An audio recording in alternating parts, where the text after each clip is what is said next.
खबर आबू रोड से।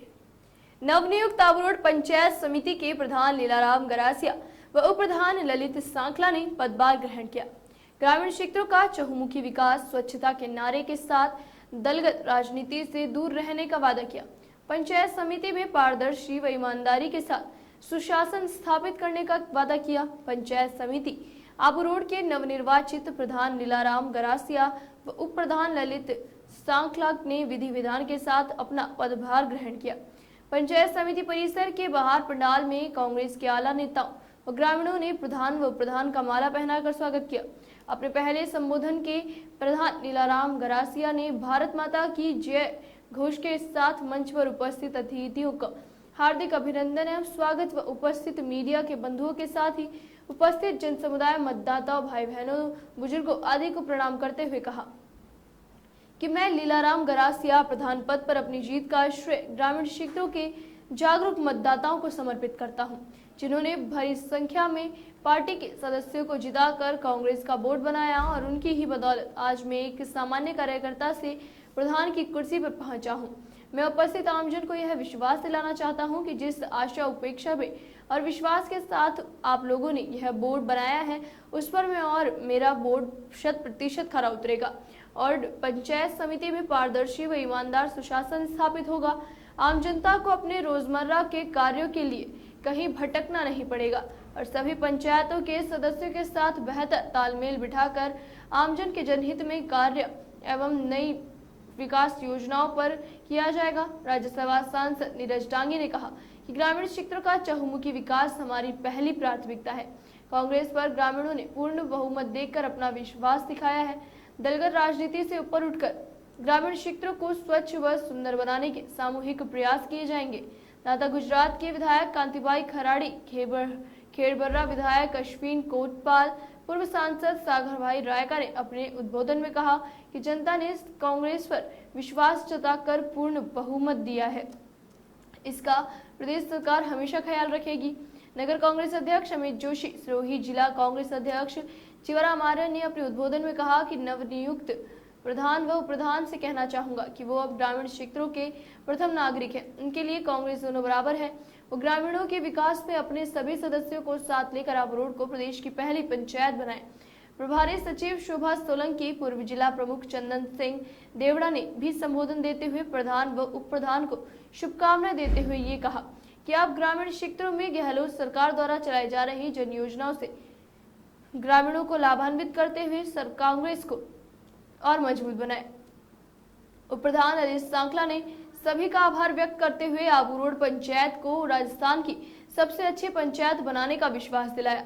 इस अवसर पर जिला उपाध्यक्ष राजेश गहलोत, जितेंद्र चौहान, दलपत गिरी गोस्वामी, सरपंच भवानी सिंह, जिला कांग्रेस के कार्यकारी अध्यक्ष हरीश परिहार, नगर पालिका के पार्षद सुनील खौत, सुमित जोशी, निखिल जोशी, हुसैन खान, पूर्व पार्षद मोहम्मद असलम, मनोज कुमार, नितिन सांवल, जिला अल्पसंख्यक कांग्रेस के अध्यक्ष हाजी वजीर खान, नगर अध्यक्ष अकरम अशरफी, यूथ कांग्रेस सातपुर इकाई के सचिव सादर पठान, मनीष मुरारी लाल, महामंत्री हाजी नूर मोहम्मद अहमद भंगारी, राजेंद्र सैनी, जमाल खान, जीतू मारू, गोपाल शर्मा, शहीद खान, पूर्व पार्षद गोपाल शर्मा ने किया।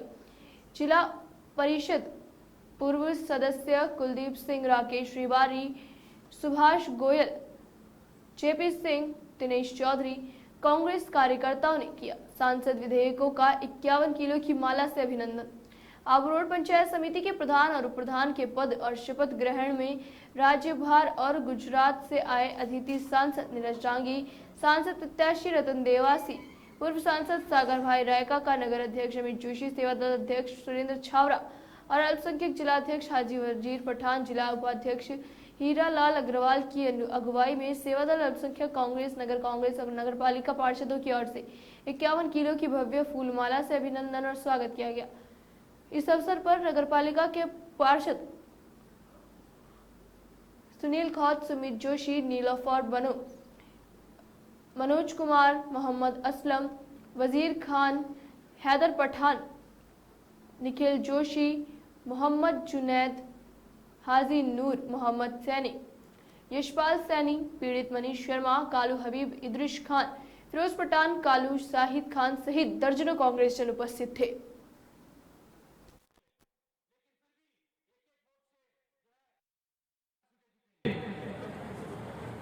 9 सीटें हमने ली और हमने यहाँ आबू रोड में प्रधान बनाया। मुख्यमंत्री जी ने और प्रदेश कांग्रेस कमेटी के अध्यक्ष दोनों ने मुझसे यह कहा कि हमारी इज्जत रह गई सिरोही जिले के अंदर। मैं धन्यवाद देना चाहूंगा शोभा जी को, एक टिकट पर इन्होंने अपनी बात को रखा और उस व्यक्ति की इन्होंने पैरवी करी जो वास्तव में जीत सकता था। अगर इनके हिसाब से चलते तो मैं समझता हूं कि प्रभारी की जो वैल्यू होती वो वैल्यू होती और हम कांग्रेस का यहां पर परचम लहराने में कोई कमी नहीं रहती। यहां अनगिनत परिस्थितियां सामने थी, बहुत मुश्किल से हम लोगों ने यहां पर चुनाव को जीता। और यहां जब हम बात करते हैं विधानसभा चुनावों की, तीनों चुनाव कांग्रेस ने यहां से हारे हैं सिरोही में। कोई हम भारतीय जनता पार्टी से नहीं हारते हैं, हम लोग अगर हारते हैं तो अपने ही लोगों से हारते हैं। रतन भाई कह रहे थे कि वोट परसेंटेज हमने बेहतरीन लिया है, इसमें कोई दो राय नहीं है, वोट परसेंटेज अच्छा लिया। 75,000 वोट मुझे मिला था, मुझसे भी ज्यादा रतन भाई को वोट मिले, लेकिन फिर भी एक एक वोट से जो है जीत होती है। हम पिछले 20 साल से लगातार रेवदर के अंदर विधानसभा में जीत नहीं पा रहे हैं, बहुत काम हो रहे हैं। एक हमारे किसी साथी ने कुछ दिन पहले कहा, शोभा जी को बताना चाहूंगा क्योंकि सोजत से बहुत अच्छा जिन्होंने चुनाव लड़ा, आज का भाषण देख सकते हैं कि एक बेहतरीन नेत्री को चुनाव जीतने नहीं दिया, वहां पता नहीं किस तरह की पंचायती चल रही थी। मैं कहना चाहता हूं कि रेवदर में कोई परिस्थितियां नहीं थी चुनाव हारने की, फिर भी हार का सामना करना पड़ा। अनगिनत काम हम लोग कराते हैं। जो साथी में कह रहा था कि किसी ने कमेंट किया कि नीरज जी तो चुनाव हारने के बाद भी सारे काम करा देते हैं, फिर कोई बात नहीं, अपने तो बापरा वो जगसी राम जीत रहा उसी को चलने दो। ऐसे नहीं चलता है काम, ऐसे नहीं चलता है। आने वाले वक्त में अगर ये 5 साल में हमारा प्रतिनिधित्व होता, हमारा अगर कांग्रेस का व्यक्ति जीता हुआ होता तो बहुत बड़ा लाभ क्षेत्र को मिलता। ये बात अलग है कि मुख्यमंत्री अशोक गहलोत जी संवेदनशील हैं, वो पूरी तरीके से रेवदर को देख रहे हैं कि रेवदर में किसी भी तरह की कमी न रह जाए। कोई भी काम हम लेकर के गए हैं, किसी भी स्तर का बड़े से बड़े काम भी जो है हम लोगों ने क्षेत्र में कराए हैं, जो यहाँ के स्थानीय तीनों विधायक नहीं करा पा रहे हैं, वो काम हम लोगों ने यहाँ पे रेवदर विधानसभा क्षेत्र में करा करके दिए हैं। भारतीय जनता पार्टी के लोग, इनकी सरकारें होती हैं, इनके विधायक होते हैं, इनके मंत्री होते हैं, उनसे भी ज्यादा विकास के काम अगर कहीं हुए तो रेवदर विधानसभा क्षेत्र में हुए हैं। ये मैं पूरे अधिकार के साथ में कह सकता हूं कि किस प्रकार से मुख्यमंत्री अशोक गहलोत जी ने इस क्षेत्र के लिए भरसक प्रयत्न किए कि इससे वहां जाने का अवसर दिया। मैं तहे दिल से शुक्रिया अदा करता हूं रेवदर की जनता का, आबू रोड की जनता का, जिन्होंने मुझे इस मुकाम पर पहुंचने का अवसर प्रदान किया। चुनाव हार गए होंगे भले ही, लेकिन आप मान के चलना कि क्षेत्र का विकास मेरी प्राथमिकता रहेगी हमेशा, ये मान के चलिएगा। इस राज्यसभा पर भी एक शेर कहना चाहूंगा, जब ठोकरें खाकर भी ना गिरो तो समझ लेना कि दुआओं ने थाम रखा है। तो आपकी दुआओं ने ही थामा है जो इस मुकाम पर मैं पहुंचा हूं। मैं उन्हें तहे दिल से आपका सभी का इस मंच के माध्यम से धन्यवाद देना चाहूंगा। यहां पर हमारे पत्रकार साथी भी बैठे हैं, उनको भी मैं धन्यवाद देना चाहूंगा, आभार प्रकट करना चाहूंगा। मेरे द्वारा अगर विकास की कड़ी में कोई भी काम हुआ तो इन पत्रकारों ने भी कंधे से कंधा मिलाकर के साथ दिया, और आज चौथे स्तंभ के रूप में अगर मीडिया को माना जाता है तो चौथे स्तंभ का इन्होंने जो है पूरा साथ देने का काम रेवदर ने किया। हार विधानसभा में हुई होगी, अगली बार रिपीटेशन कांग्रेस गवर्नमेंट का होगा, तब इन पत्रकारों को हम सहयोग लेंगे, क्योंकि ये भी चाहते हैं कि इस क्षेत्र में बदलाव हो, ये भी चाहते हैं कि क्षेत्र का विकास हो, ये भी चाहते हैं कि 20 साल से कोई सुनवाई, आप ताजुब करेंगे कि विधानसभा के अंदर विधायक आवाज नहीं उठाता इस क्षेत्र की जनता की। जब बात आती है विकास की तो पता ही नहीं चलता कि रेवदर का नाम, मैंने तो नहीं सुना रेवदर का नाम विधानसभा में, लेकिन आपके आशीर्वाद से जब बात आई राज्यसभा के सदन की तो मैंने कोई कसर नहीं छोड़ी। रेवदर और राजस्थान की आवाज को बुलंद करने का काम हम लोगों ने राज्यसभा में किया। 1 साल के अंदर 3 बार अभी तक हम लोग संसद में बैठे हैं। ऐसे वक्त पे बहुत लंबी बात मैंने कह डाली है, मैं यही कहना चाहूंगा और वाइंड अप करना चाहूंगा, अपनी आवाज को ये अंतिम विराम देना चाहूंगा। मैं हृदय की गहराइयों से तीनों हमारे गुजरात से पधारे हुए नेताओं का धन्यवाद दूंगा और उनका हार्दिक स्वागत और अभिनंदन रेवगर में या आबोड़ में तमाम कांग्रेसजनों की ओर से करना चाहूंगा। जीवाराम जी ने एक बात कही थी, इसमें कोई दो राय नहीं, पूरे जिले के तमाम कांग्रेसी यहां पर मौजूद है, कांग्रेसी मौजूद है यहां पर पूरे जिले के। कोई खुदा ना खास्ता नहीं आ पाया बात लगी, लेकिन जब कांग्रेस की बात करते हैं तो एकजुटता यही रहनी चाहिए। मैं पुनः जीवाराम जी और तमाम साथियों को धन्यवाद दूंगा इस चीज के लिए।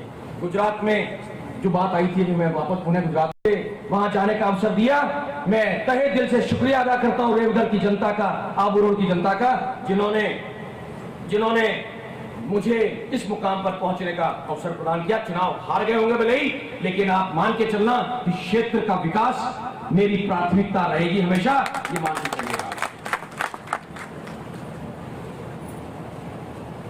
इस राज्यसभा पर भी एक शेर कहना चाहूंगा,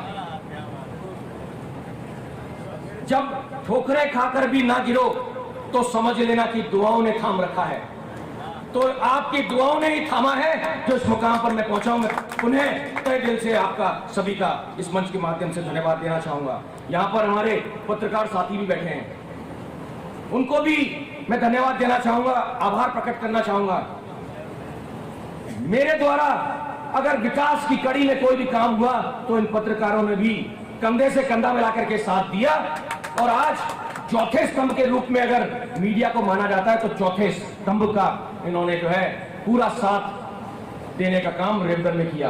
हार विधानसभा में हुई होगी, अगली बार रिपीटेशन कांग्रेस गवर्नमेंट का होगा, तब इन पत्रकारों का हम सहयोग लेंगे, क्योंकि ये भी चाहते हैं कि इस क्षेत्र में बदलाव हो, ये भी चाहते हैं कि क्षेत्र का विकास हो, ये भी चाहते हैं कि 20 साल से कोई सुनवाई।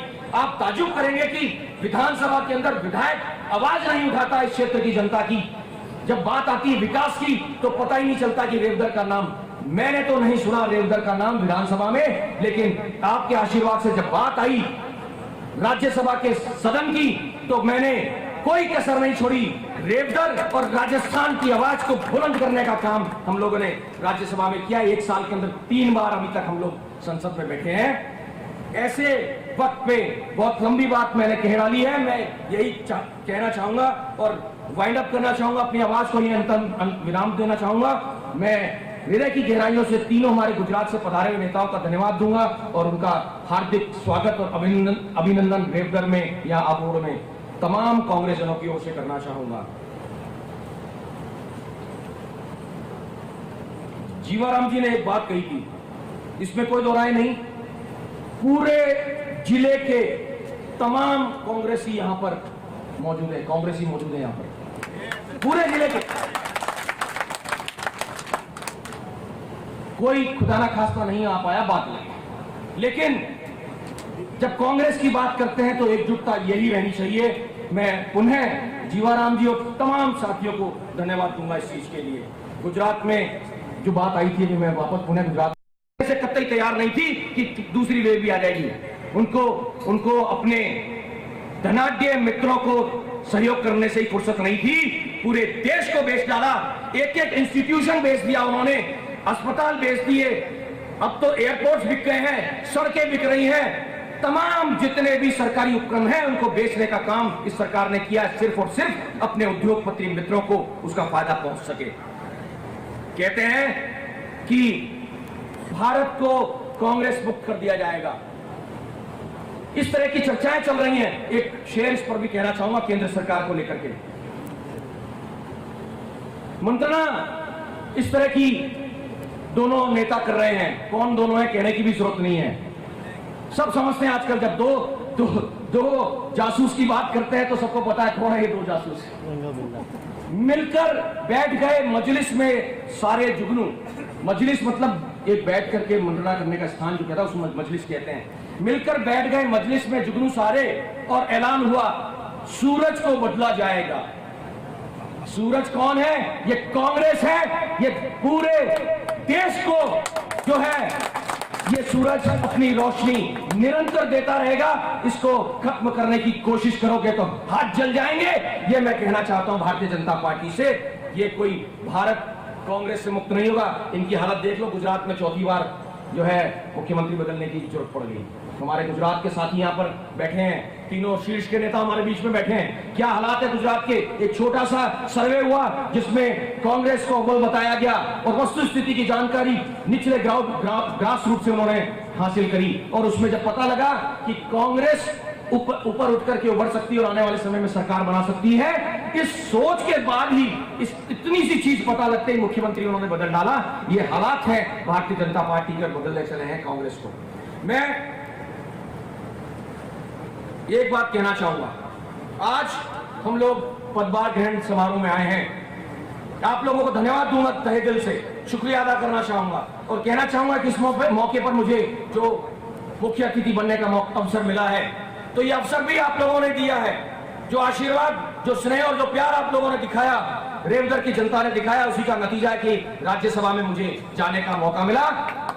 मुख्यमंत्री अशोक गहलोत जी ने, सोनिया गांधी जी ने, राहुल गांधी जी ने और ये शीर्ष के हमारे जो नेता बैठे हैं, इन सब ने मिलकर के जो मुझे वहां जाने का अवसर दिया, मैं तहे दिल से शुक्रिया अदा करता हूं रेवदर की जनता का, आबू की जनता का, जिन्होंने मुझे इस मुकाम पर पहुंचने का अवसर प्रदान किया। चुनाव हार गए होंगे भले ही, लेकिन आप मान के चलना कि क्षेत्र का विकास मेरी प्राथमिकता रहेगी हमेशा, ये मान के चलिएगा।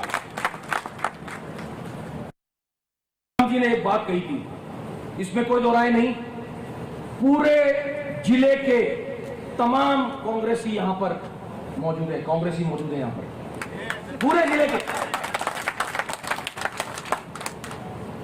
कोई खुदा ना खास्ता नहीं आ पाया बात लगी, लेकिन जब कांग्रेस की बात करते हैं तो एकजुटता यही रहनी चाहिए। मैं पुनः जीवाराम जी और तमाम साथियों को धन्यवाद दूंगा इस चीज के लिए। गुजरात में जो बात आई थी, मैं वापस पुनः गुजरात में आऊंगा। मुख्यमंत्री अशोक गहलोत जी वहां प्रभारी थे। गुजरात में अगर हालात बदले तो इन साथियों के साथ साथ मुख्यमंत्री अशोक गहलोत जी का बहुत बड़ा रोल रहा है, और इन्होंने मांग जो रखी है, मुख्यमंत्री वो यहां रहे लेकिन गुजरात में एक बार संभालें दोबारा। मैं ये दावे के साथ कह सकता हूं कि गुजरात एक ऐसा राज्य है जहां पर कांग्रेस इस बार चुनाव जीतने की स्थिति में है। हम निश्चित रूप में वहां पर सरकार बनाएंगे। अभी से ही तीनों नेताओं को मैं शुभकामनाएं और बधाई देना चाहूंगा आने वाले गुजरात के लिए। एक शेर के साथ अपनी बात को समाप्त करूंगा। शेर समर्पित है मेरे दोनों नेताओं को, उप प्रधान और प्रधान को, जिन्होंने ऐतिहासिक जीत हासिल करके हमारी हौसला अफजाई की है।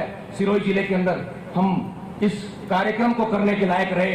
दोनों इन नेताओं के लिए, प्रधान के लिए शेर है, जीत की खातिर जुनून चाहिए, उसमें उबला हो ऐसा खून चाहिए, ये आसमान भी आएगा जमीन पर, बस इरादों में जीत की गूंज चाहिए। बहुत बहुत धन्यवाद। जय हिंद। कार्यकर्ताओं को ये विश्वास नहीं है कि हम 2.5 साल के बाद भी वापस लौटेंगे सत्ता में। मैं अशोक गहलोत जी मुख्यमंत्री को ये विश्वास दिलाना चाहता हूं इस मंच के माध्यम से कि आने वाले 2.5 साल के बाद में राजस्थान के अंदर परिस्थितियां कुछ भी होती होंगी, कोई भी ट्रेंड चलता होगा कि एक बार कांग्रेस और एक बार बीजेपी, इस ट्रेंड को बदलने का काम सिरोही जिले से शुरुआत करके करेंगे। 3 सीटें हम लोग जिता करके देंगे राजस्थान की। राजस्थान के अंदर कांग्रेस को सत्तासीन करने के लिए एड़ी चोटी का जोर लगाने का काम ये कार्यकर्ता यहाँ का करेगा। ये मैं विश्वास इस मंच के माध्यम से दिलाना चाहता हूँ। बात करते हैं, अभी मैंने ये कार्यकाल हम लोगों ने देखा कोरोना का बेहतरीन प्रबंधन अशोक गहलोत जी के समय में जो है बेहतरीन प्रबंधन कोविड का गहलोत साहब ने किया, और उस बात की प्रशंसा जब प्रधानमंत्री जी ने वर्चुअल मीटिंग ली थी, उस मीटिंग में भी उन्होंने इस बात को दोहराया कि राजस्थान बेहतरीन काम कर रहा है। ऐसे में जब जरूरत थी कि एमपी लेड फंड जो सांसद निधि कोष होता है उसे रोकने का काम मोदी जी ने किया, और उसकी वजह से जो एक इस कोविड पीरियड के अंदर एक जो सहयोग सांसद होने के नाते मैं करना चाहता था, उसके अंदर कहीं ना कहीं कमी आई, और जो फंड उन्होंने रोका उसका कोई ऑडिट नहीं है। किसी भी तरह की कोई परिस्थितियां ऐसी जो है दिल्ली में है कि किसी भी परिस्थिति में उसका कोई लेखा जोखा नहीं है। 20,000 करोड़ का एक प्रोजेक्ट दिल्ली के अंदर चल रहा है, नई संसद भवन बन रहा है। हमने कहा कि हम इस पुराने संसद भवन में बैठ करके भी जो है देश की सेवा कर सकते हैं। नए भवन की बाद में आवश्यकता होगी या ना होगी, आज के दिन आवश्यकता है कोविड से लड़ने की, और ये 20,000 करोड़ रुपया कोविड के लिए आम जनता के लिए खर्च होना चाहिए था। संसद के अंदर जब बात हुई, जब चर्चा चली कोविड के ऊपर, तो वहां मंत्री का यह कहना था कि एक भी मौत कोविड में जो है ऑक्सीजन की कमी से नहीं हुई है। कितना बचकाना स्टेटमेंट सरकार ने दिया है, ये जनता को सोचने की जरूरत है। ये हमारी बहन यहां पर बैठी हैं सुलोचना जी, मुझे याद है वो समय कितनी मारी भटक रही थी अपने पति को लेकर के, जिनको कोविड हो गया था, और कोविड के लिए इनको ना तो रेमडेसिविर इंजेक्शन मिल रहा था और ना ही ऑक्सीजन मिल रहा था। और ऐसे अनगिनत उदाहरण है मेरे पास में जो ऑक्सीजन की कमी की वजह से जो है जिनको तकलीफ और दुख दर्द झेलने पड़े। ऑक्सीजन की कमी, रेमडेसिविर की कमी, बेड की कमी, अस्पताल की कमी, बड़े काम भी जो है हम लोगों ने क्षेत्र में कराए हैं, जो यहाँ के स्थानीय तीनों विधायक नहीं करा पा रहे हैं, वो काम हम लोगों ने यहाँ पे रेवदर विधानसभा क्षेत्र में करा करके दिए हैं। भारतीय जनता पार्टी के लोग, इनकी सरकारें होती हैं, इनके विधायक होते हैं, इनके मंत्री होते हैं, उनसे भी ज्यादा विकास के काम अगर कहीं हुए तो रेवदर विधानसभा क्षेत्र में हुए हैं। ये मैं पूरे अधिकार के साथ में कह सकता हूं कि किस प्रकार से मुख्यमंत्री अशोक गहलोत जी ने इस क्षेत्र के लिए भरसक प्रयत्न किए कि क्षेत्र में विकास की कोई कमी नहीं रहनी चाहिए।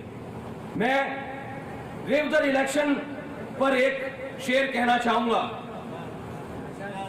अक्सर हार जाता हूं उन लोगों से जिनके दिल में भी दिमाग होता है। तो मैं कहना चाहूंगा कि रेवदर क्षेत्र के अंदर कार्यकर्ताओं ने जिताने में कोई कमी नहीं छोड़ी, लेकिन उन लोगों से मैं हार गया जिनके दिमाग जो है, दिल और दिमाग अलग ढंग से चले हैं। मैं कहना चाहूंगा, भवानी जी हमारे बीच में बैठे हैं, रेवदर के हमारे सब साथी बैठे हैं, कोई मेहनत करने में कोई कमी नहीं छोड़ी। हमारे ब्लॉक के अध्यक्ष यहां पर बैठे हैं। आबू रोड की चर्चा हम लोग कर रहे थे अभी कुछ देर पहले हमारे साथियों के बीच में। अक्सर आबू रोड शहर से लीड नहीं ले पाते हैं, यहां लीड हमने ली। चुनाव हारने के बाद भी आबू रोड क्षेत्र जो है हमारा हमेशा कांग्रेस को हमेशा जिताता आया है। ऐसी परिस्थितियां आबू रोड में हमेशा रही हैं। मैं इस मौके पर दोनों साथियों को, प्रधान और प्रधान, इनको बधाई दूंगा, और ये मान के चलना, इन साथियों के साथ में बहुत लंबे समय से काम कर रहा हूं। युवक कांग्रेस के ब्लॉक के अध्यक्ष के रूप में लीलाराम जी ने काम किया, पहले उप प्रधान रहे ललित भाई, अब दोबारा बने हैं। बहुत लंबे समय से ये लोग जो है जमीन से जुड़ करके संगठन की इन्होंने राजनीति भी की है। तो जो संगठन की राजनीति करता है वो व्यक्ति संगठन के व्यक्ति को जानता, पहचानता, उसके दुख दर्द को समझने की कोशिश भी करता है। और ये मुझे पूर्ण विश्वास है कि हम लोगों ने, जो सब साथियों ने मिलकर के, और जो हमारे यहाँ पे जीते हुए कैंडिडेट्स हैं, इन्होंने मिलकर के जो मौका इन्हें दिया है, इस पर ये पूरा खरा उतरने की कोशिश करेंगे। और कोई कमी रहेगी तो उस कमी को हम सब यहाँ पे मंचासीन जो नेतागण हैं, उस कमी को पूरा करने के लिए इन साथियों का कंधे से कंधा मिला करके सहयोग करेंगे, ताकि क्षेत्र की जनता को किसी भी काम के लिए जो है ये सोचने की जरूरत नहीं पड़े कि हमारा काम कैसे होगा, कौन करेगा। 2.5 साल और है अभी। मैंने पिछले कार्यकाल के समय कोई एक बात छिड़ गई थी, मुख्यमंत्री जी ने बात कही, हम जैसे 2.5 साल की बात कर रहे हैं ना कि 2.5 साल और है और हम काम करेंगे, ऐसी कोई 2.5 साल की बात पिछली बार हो गई थी। सीएम साहब ने जवाब दिया कि यार क्या कार्यकर्ताओं को ये विश्वास नहीं है कि हम 2.5 साल के बाद भी वापस लौटेंगे सत्ता में। मैं अशोक गहलोत जी मुख्यमंत्री को ये विश्वास दिलाना